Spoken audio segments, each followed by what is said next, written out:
Yetwa and seven so an eda ewu kumase na ewu kumase ena mpenifu eda Zongo ahodo ano ewo ho ede atudwa se nokure ni inner city and Zongo development asye a mampanyine ti ye no wote se nkode beboa ama Zongo mpuntuo no etumi akonkan na so obaye no dwuma wo mu edie no hunu se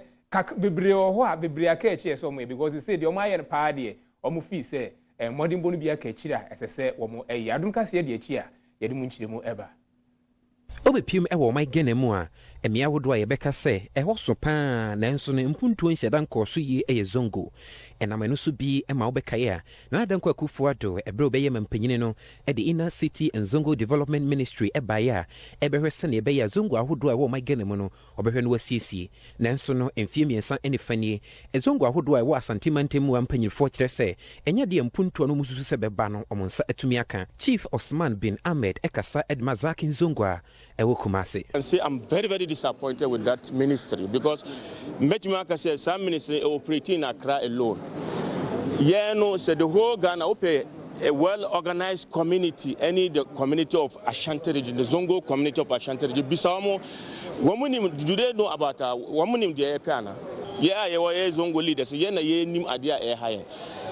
Chief Osman the same way nyina to dwa ebran kanima mpanyine John Dramani Mahama ede minibasi bi ne emo bag aduenum ebra Zongo mabuna ewa Asante mantemu a ebra chief imam ekasa no de to dwa chem se mampanyine da ye de abeye de ama won no omani so pa ne mna de srede ne se enka oma won ani enko nwumasua ewa Zongo community sahodo se ne be ya ebe peja mabuna ewo ho amoma konkan obema mo ka ni ena nde so obeye nde de wa fele wa de ka na ba ena wasan de emo so dia pem but and no as a community.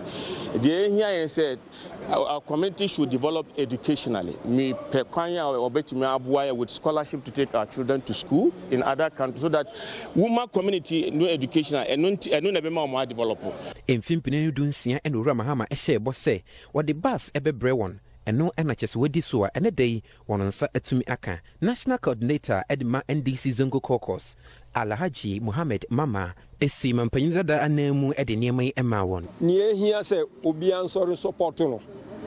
envote no 2020 wansambra ni o ya na owie no ofim no ombeto aso enwie no Nanyina mu no emabuna wo Zongo nkabomko ede afutu ede ama won nuanum nyina se social distancing ombedi so pepepe etumi aboa amomai Ghana kwa yekwete COVID-19 so no etumi anyam mrai Mahmoud Alhaji Abdullah Charlie and Adom training ene yeni ajipa efa nyama ka former president John Dramani Mahama ede breyen ene any food